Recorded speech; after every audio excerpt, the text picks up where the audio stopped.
Друзья, приветствую вас на канале Велес Мастер. В этом видео я расскажу о своем путешествии в парк Львов-Тайган.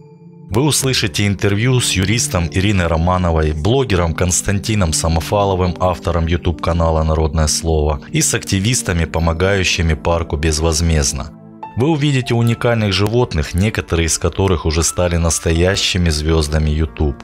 Я расскажу вам, как лучше добраться до Крыма, о чем позаботиться заранее и во сколько вам обойдется эта поездка. Перед просмотром этого видео поставьте лайк и обязательно досмотрите это видео до конца. Обещаю вам, это будет увлекательное путешествие. Мой первый путь пролегал от Краснодара до Симферополя. Это расстояние в 440 километров я однозначно решил проехать на поезде, потому что считаю этот вид транспорта более безопасным и надежным по сравнению с автобусами, которые часто ломаются в дороге и подолгу стоят в дорожных пробках. Билет я рекомендую брать заранее, чтобы выбрать удобное для вас место, хотя лично мне было все равно, потому что я поехал ночью, чтобы выспаться в поезде и утром оказаться на месте. Билет из Краснодара до Симферополя обошелся мне в 2000 рублей, и через 11 часов я был уже на месте. И главное, не забудьте позаботиться о связи в мобильном интернете, с которым в Крыму большие проблемы. Поэтому прямо в поезде у проводников вы можете приобрести местные сим-карты «Волна». Следующий вопрос, о котором также нужно позаботиться заранее, где вы будете жить. В Белогорске в теплый период времени не так просто найти хорошее место для проживания, чтобы цена соответствовала качеству. Поэтому я вызвал такси и, не задумываясь, поехал в село Дивное на базу отдыха, которая находится в 36 километрах от Симферополя и в 70 километрах от парка Львов-Тайган. Почему я решил поселиться именно на базе отдыха Эко-Дивное? Это очень красивое место, отдаленное от города, где ничего вам не помешает спокойно отдохнуть. Вы сами можете выбрать, в каком номере вам поселиться. Все зависит от количества человек и дополнительных условий для отдыха. Абсолютно во всех номерах созданы современные условия: душ, туалет, кондиционер и спутниковое телевидение. Есть отдельные домики с кухней для приготовления еды как внутри, так и снаружи. У хозяина своя собственная птицеферма и выращиваются свои поросята. Без шашлыка вы точно не останетесь. Несмотря на отдаленность от города, на территории Эко-Дивное есть отличный скоростной интернет и камеры наружного наблюдения для вашей безопасности. И главная фишка любого номера – это огромные панорамные окна, через которые вы каждое утро можете наблюдать восходящее солнце, как это делал я.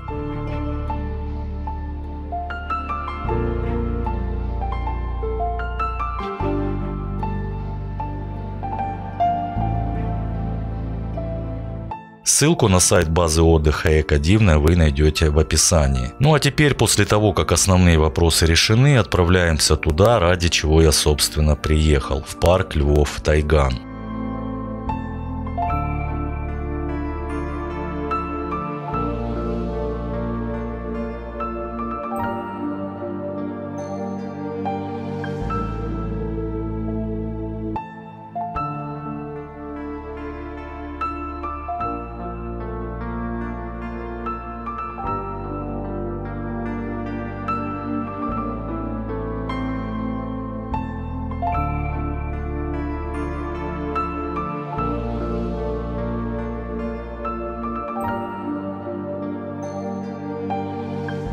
Строительство парка Тайган было начато Олегом Зубковым в 2006 году на территории бывшей воинской части, на которой так и остались части предметов техники, включенные в экспозицию. В 2012 году парк Львов-Тайган был уже открыт для посетителей. Территория парка составляет 32 гектара, 20 из которых отведены под сафари-парк Львов. Это крупнейший парк по коллекции хищников в Европе и единственный, где есть белые львы и белые бенгальские тигры, и приблизительно 10-я часть природной популяции амурских тигров. При входе в парк есть стеклянный ящик для пожертвований, в который благодарные посетители, переполненные положительными эмоциями, бросают деньги, которые тратятся на улучшение условий и развитие сафари-парка. Здесь же посетители оставляют свои подписи в поддержку директора парка, который, как вы знаете, сейчас находится в СИЗО. А это знаменитая статуя льва, ставшая символом, которую Олег Алексеевич Зубков привез за 12 тысяч километров из Китая. Эта деревянная статуя весит 12,5 тонн. а длина ее от морды до кончика хвоста 9 метров. Здесь же любой желающий может купить сувениры на память. Капустой запрещено кормить животных, поэтому на входе ее просят оставить. В парке проходят экскурсии на электромобилях, можете даже покататься на карете, если захотите. Конечно, самые главные животные сафари-парка Тайган – это львы. Чтобы посетителям было удобно и безопасно наблюдать за прайдами львов, Олег Алексеевич построил металлические мосты, протяженность которых более 2 километров. Практически у каждого льва есть имя. Это лев Чука, вожак всех прайдов в саванне.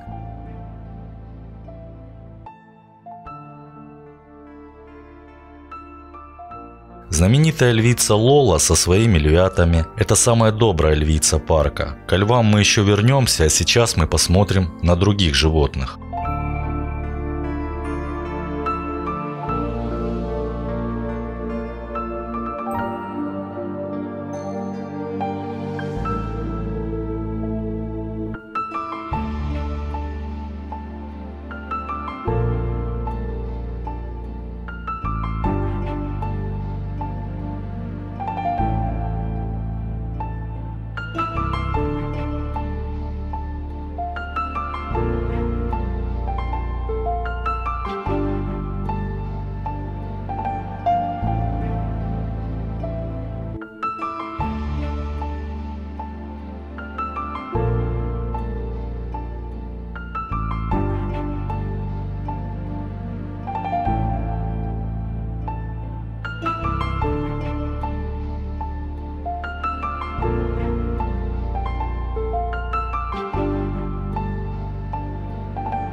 В парке более 500 видов разнообразных животных. Это знаменитая обезьяна-орангутан Дана, модница и любительница поиграть с посетителями.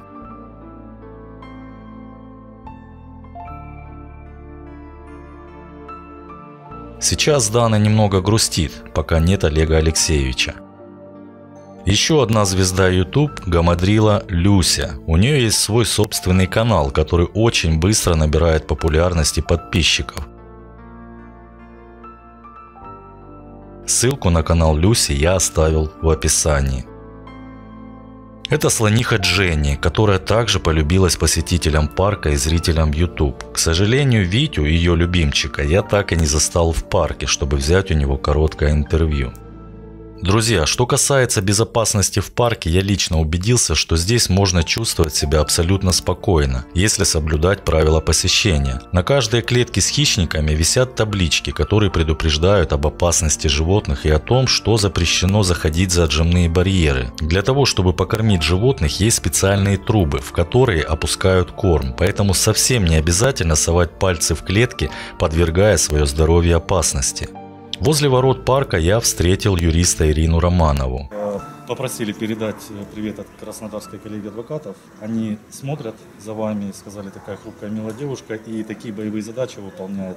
Адвокаты бывшего судьи Новикова тоже передали, что смотрят вас, и все переживают. Спасибо большое. Все... Так приятно, такая большая честь. Это правда такая, это честь. Вера Валентиновна, я выполнил вашу просьбу. Потому что я не адвокат, я юрист, для меня это прям высокая честь. Они действительно смотрят, очень они приятно, следят, очень спасибо переживают. Большое. В целом, что скажете? Победа будет за львами? Конечно, победа будет и за нами, и за львами, и за Олегом Алексеевичем Зубковым. Вот. Но мы надеемся на это. Конечно, суд будет принимать решение, но у нас позиция готова, готовы адвокаты. Сейчас все идет положительно, все как должно Но быть. пока судебное заседание не назначено, мы отслеживаем информацию на сайте Верховного суда Республики Крым. Пока заседание не назначено. Мы с вами всей душой будем освещать и болеть. Спасибо большое за привет. Это на самом деле это очень приятно. В сафари-парке не только уникальные животные, но и редкие растения и кустарники, которые Олег Алексеевич Зубков сажает сам. Да, друзья, в парке нет садовников. Все, что вы видите, посажено директором парка. Сейчас невозможно представить территорию без этих растений. Без них она была бы скудной и не такой живописной.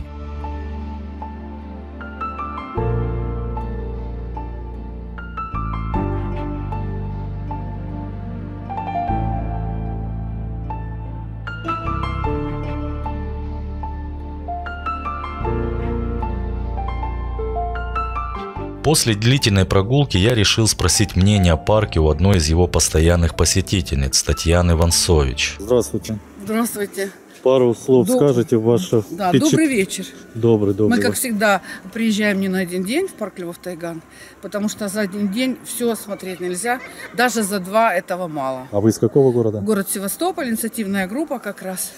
Вот, потому что парк это рай на земле, если вы устали от жизни, от той, которая там, за бортом. Приезжайте сюда, и вы получите просто незабываемые впечатления. Я в парк Тайган уже езжу 8 лет. По 5 раз сначала ездила, потом по 4, теперь по 3 раза в год. И почему именно вот так вот? Каждый год я получаю новые какие-то эмоции. Начиная с похода в сафари вместе с Олегом Алексеевичем. То есть мы знакомы за ручку со львами. Многих знаем ребятишек маленьких, потом которые вырастают в больших кошек. Вот, любим их всех как члены семьи. Все. Все эти 8 лет следили за историей парка, да? За историю. Каждый раз, приезжая, получаю незабываемые новые эмоции. Вот, допустим, эмоции этой поездки. То есть до этого там у меня то тигры рожали, то спасали. Так, не буду говорить, потому что давайте об этой поездке. Очень в каждой новой поездке было что-то новое. Эта поездка была посвящена любимой Люсе. Вот мы когда голоса собирали, мы поняли, что Люся явилась каким-то знаковым событием вот в этот очень трудный период для парка, для Олега Алексеевича. Потому что многие подходили новички, которые не знали Тайган, а узнали благодаря маленькой Люсе вот этой. Поэтому мы когда приехали, мы буквально вот эти 2 дня паслись возле ее вольера, с ней разговаривали, общались, играли. И Дана у нас была этот раз. И, естественно, пошли в сафари посмотрели, за львами понаблюдали, за новыми экспозициями вот этими, которые весной только поставили, вот камни. Очень красиво. И в этот раз я поймала еще на одной мысли, что не только животные, а именно красота парка привлекает сюда снова и снова. Переступая вот эту границу, вот каждый раз с новичками приезжаю, они только переступают, здесь, говорит, дышится по-другому. Согласен. Вот просто по-другому. Говорю сейчас, и просто мурашки, поэтому вот просто на самом деле так. Я бы сказала, здесь еще и ботанический сад. Здесь выращены цветы с какой-то любовью. Несмотря на то, что люди, помогающие семье Зубковых, их очень мало. Их ограниченное количество. Как они умудряются это все держать? Вот у меня частный дом, и я знаю, что это очень трудно. Сколько здесь деревьев? Здесь экосистема своя, тайгановская. То есть в Тайгане своя экосистема. Кто еще не был? Вот вы много потеряли в этой жизни, а вернее, вы ничего не видели в этой жизни. Вот душой и телом здесь отдыхаем. А ваше мнение по нынешней ситуации? По нынешней ситуации сейчас скажу, я только завершу вот такую короткую мысль. С кем бы я сюда в парк не приезжала, выходя вот отсюда, разворачиваются, говорят, а когда мы сюда еще приедем? Я говорю, мы еще-то не уехали. Нет, когда мы еще сюда приедем. Олег Алексеевич Зубков лично для меня, для моих друзей, для моих родственников, для моих детей, для моих внуков, это звезда в этой жизни. Это единственный человек, который может действительно, я не люблю слово «пример», но зато я люблю слово «мотивация». Вот это человек, который мотивирует жить, именно жить. Когда я впервые поехала в поездку ко львам, мне врач посоветовал туда съездить, потому что было разочарование в этой жизни. Когда я туда съездила, выезжая от Львов, я говорю, господи, как жизнь замечательна. Потому что я живая вышла, и поэтому я поняла, в этой жизни все остальное мелочи. Потому что вот когда животные, вот когда человек труда, а мы его видели неоднократно здесь, и поливающим, директора, я имею в виду, Олега Алексеевича, вот, и подстригающим газоны, и розы обрабатывающим, и что-то вода один раз не ладилась. Это человек труда, семья точно так же. Мы уже знаем в лицо и Оксану Олеговну, и Ольгу Ивановну, потому что они все работящие. Вот богатые люди, мне все время говорят, да, он богатый, он справится, сейчас откупится. Он не богатый деньгами, он богатый людьми, он богат отношениями людскими, потому что он не покупает себе 152-ю эту яхту там или стремится что-то дороже, он все вкладывает в парк. Я каждый раз, 2-3 месяца прошло и приезжаю, здесь еще что-то новое. Для чего? Для себя, что ли? Золотой унитаз? Нет, для нас. Мы сюда приезжаем и себя чувствуем королевами. Я себе дома не могу такое создать, а здесь Ты за какие-то гроши, за какие-то вот, ну, это действительно дешевый билет для такого вот царства, государства, для рая. Ну, вот, ты себя чувствуешь королевой. С учетом того, сколько сюда вложено. Он вкладывает постоянно. Я же говорю, он не в себя вкладывает, не в свое какое-то вот благополучие. Я видела его руки, мне этого достаточно. Я видела руки Ярослава, который здесь ему помогает. Вот. Я вижу Ольгу Ивановну вот сейчас, Оксану Олеговну каждый день, утром. Я очень ранняя птичка, люблю пофотографировать. Выходишь, семья уже вся по постам. Еще работников нет, они уже все работают. Поэтому я считаю, что победа будет однозначно за львами. Без Олега Алексеевича. Кстати, злопыхателям пару слов. Очень хотелось бы сказать. Вот вы там все гундите, что без Олега, там, пускай он там сидит, без него все обойдется. Да нормально, туда посадят человека. Ничего подобного. Я вот сейчас посмотрела, опять мурашки по коже. Я посмотрела за животными, которые без Олега. Я давно видел сегодня. Я сейчас не буду говорить, что я увидела, но я хочу сказать, есть вещи, которые делает только Олег Зубков. Только он. Без него никто не зайдет. Ни в какой там элементарно вольеры откроют, львы зайдут. Люди. Ничего подобного. Если вы сейчас топите против Олега Алексеевича Зубкова, вы топите против 3500 животных, которые находятся здесь. Я сегодня очень много чего увидела. Не хватает Олега Алексеевича животным. Я увидела сегодня Данкины глаза. Мне этого достаточно. Там, когда показывали по телевизору, я думала, она приболела, что-нибудь съела, не то и то. Я увидела душевную тоску. Да. Вот, и я не буду перечислять, я увидела очень много фактов, не хватает Олега Алексеевича. Поэтому, если вы будете топить против Олега Алексеевича, вы будете хоронить заживо все 3500 вот этих животных. Немного что ей сказать, потому что это вот здесь моя душа наполняется. Да, я понимаю. Поэтому как зовут спасибо. вас? Татьяна меня зовут, Севастополь. Это ваш ник в Ютубе? Татьяна Ванцович, он в Ютубе так и есть, Татьяна Ванцович. Я у вас тоже подписана. Да. Время в парке Львов Тайган проходит незаметно. Не успеваешь заметить, как приближается вечер.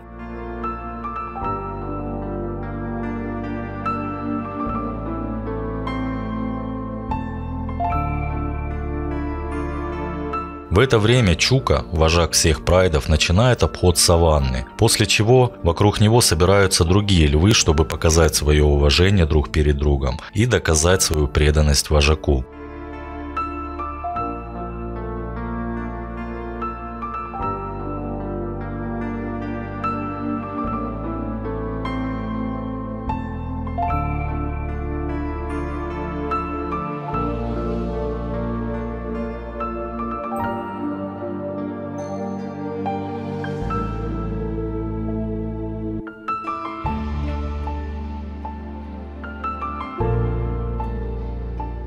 Каждый день в одно и то же время перед закатом солнца у львов начинается перекличка. Так львы обозначают свою территорию, определяя границы своего прайда.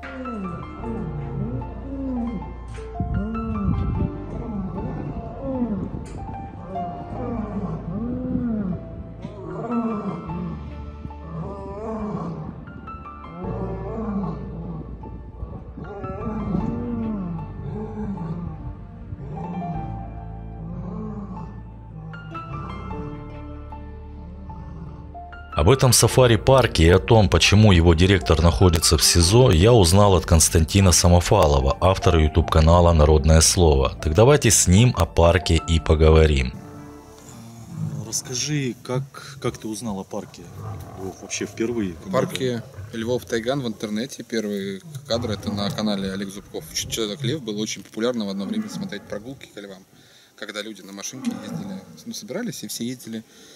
Из Ютуба ты узнал? Да, естественно, YouTube. Как ты лично познакомился после этого с Олегом Алексеевичем? Лично мы познакомились в Москве. Первый раз. Это было после того, как парк Львов Тайган был закрыт на некоторое время по суду, по незаконному суду, который потом был полностью апеллирован.